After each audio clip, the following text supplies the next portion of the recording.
De volta para mais um bloco do Conexão Potiguar, agradecendo e abraçando a você que continua conosco. Não se esqueça, para você receber no seu aparelho celular, no seu zap, as notícias, inclusive notícias inéditas produzidas pela redação do potiguarnoticias.com.br, basta mandar um oi para a gente neste número que aparece aqui no seu vídeo e você receberá gratuitamente notícias inéditas produzidas pelo potiguarnoticias.com.br, pela sua equipe. Neste bloco nós temos o prazer de receber Carol Vasconcelos, que é escritora, está lançando um livro aqui, mais um livro, A História de Lilith. Agradeço a sua presença, tudo bem, Carol? Obrigada, tudo bom, bom dia. Bom dia, o lançamento será na Nobel às 18 horas no dia 31. Exatamente, dia 31 de outubro, a partir das 18 horas, vai ter um bate-papo com o escritor Lucas Dias e comigo, e a partir das 19 a sessão de autógrafos. Como foi que o processo onde você ganhou o hábito da escrita? Como é que isso se deu? Eu comecei a escrever aos 12 anos, assim que eu assisti o filme de Harry Potter, e aí comecei a ler os livros de Harry Potter e me interessei pela leitura primeiramente.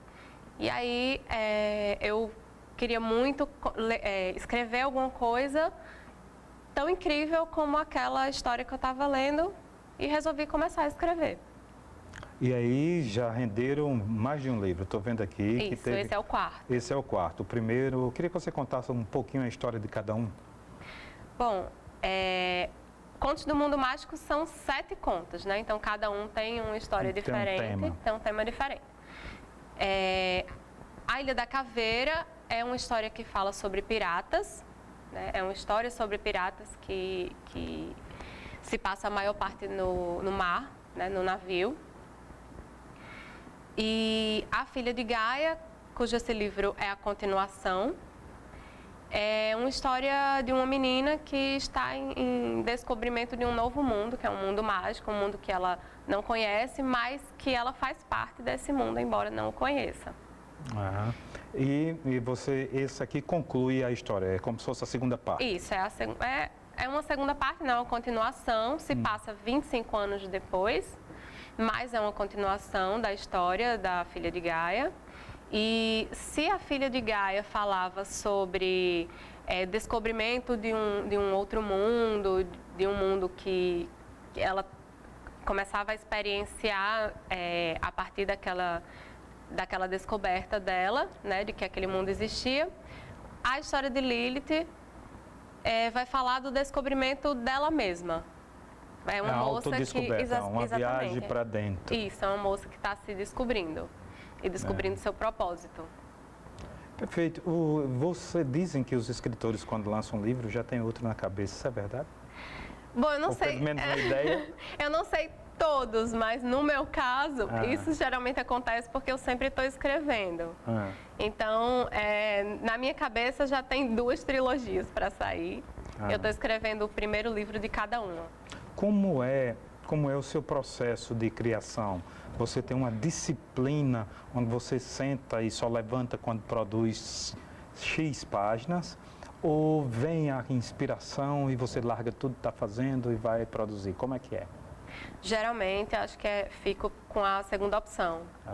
Eu não penso assim, não, eu vou escrever tantas páginas. Eu penso mais, eu vou escrever o que eu me propus a escrever hoje. O que está na minha cabeça hoje, aí eu sento e escrevo aquilo ali e fico sentada até terminar de escrever o que está na minha cabeça naquele momento. Quando você vai escrever um livro, você já tem um roteiro, um pré-roteiro com começo, meio e fim? Você já sabe como será o fim? Ou não? Geralmente sim. Ou você descobre o fim dentro do processo? Quando eu comecei a escrever, não. Eu só escrevia e as coisas fluíam, né? Mas depois, com a maturidade, eu acredito, eu comecei a fazer um storyboard da história, né? A planejar mais a história.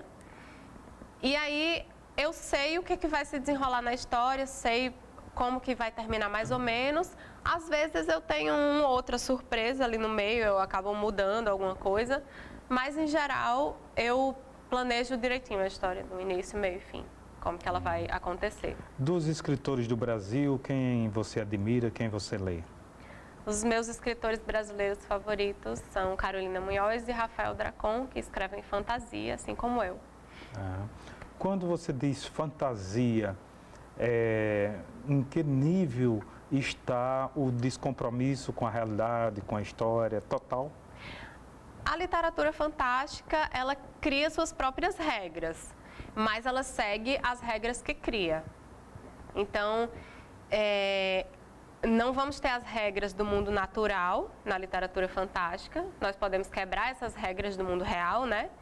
Mas nós seguimos as nossas próprias regras. As regras que a gente propõe daquele mundo, a gente vai seguir. Senão a história, acho que fica inconsistente. E você tem influência do cinema naturalmente quando faz isso, fica imaginando, né? Sim. Sim. Sim, do cinema, dos games. Os games, eu acho que os games têm muito a ver, né, com a literatura fantástica, Sim. né? Você conseguir... Tem várias coisas que a gente observa que antes poderia ser entendido como ou literatura, ou algo de fantasia, ou algo de ficção científica, que depois, com o tempo, virou realidade, né? Uhum, exatamente. Você escreve ouvindo música ou não?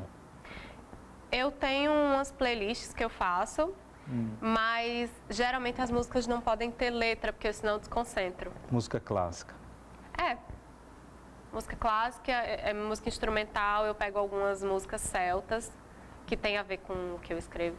Quando você escreve, você fica imaginando que o livro um dia pode ser roteirizado para o cinema? Quando eu estou escrevendo, não.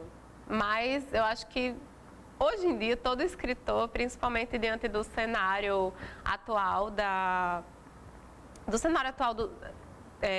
do cinema, né, no mundo do cinema que está produzindo tantos filmes de fantasia, acho que todo escritor de fantasia acaba tendo um pouco essa vontade.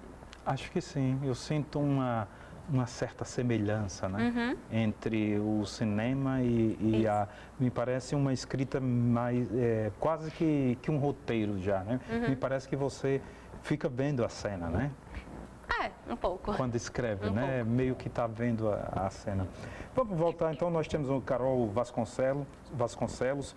Então, dia 31, às 18 horas, todo mundo lá na Nobel, para o lançamento da Salgado Filho. Da Salgado Filho. Aqui o lançamento de mais um livro, é o 4º livro da escritora Carol Vasconcelos. Aqui eu agradeço a presença. Obrigada. Aproveito para lhe entregar a revista dos 12 anos do Conexão Potiguar. Muito obrigada. Muitíssimo obrigado, Carol. Sucesso na sua carreira como escritora. Obrigada. A você que nos acompanha, muitíssimo obrigado pela sua indispensável companhia. Vamos ao recado do Tiago Rebolo, que fala do Detran, e em seguida voltaremos com mais um bloco do Conexão Potiguar. O intervalo é pequeno, não saia daí. Olha, você que tem moto, que sai todos os dias com ela, para trabalhar, para passear, é com você que eu quero falar agora. Você sabia que em cada 10 pessoas acidentadas no trânsito, 7 são motociclistas? Por isso, na hora de pilotar, a atenção deve ser redobrada. Não abra mão do uso do capacete, respeite os limites de velocidade, não ande nos corredores e nem suba nas calçadas. E outra coisa que é muito importante, beber e pilotar, nem pensar. Bebida e direção não combinam, não é verdade? É possível sim ser um motociclista sem correr tantos riscos. Contamos com você para fazer um trânsito seguro e de paz. Posso contar com você? Posso? Vou confiar, hein? Vamos juntos mudar esse cenário, mudar esses números e criar uma nova realidade. Lembre-se, o trânsito seguro está em nossas mãos. Uma campanha do Detran e do Governo do Estado.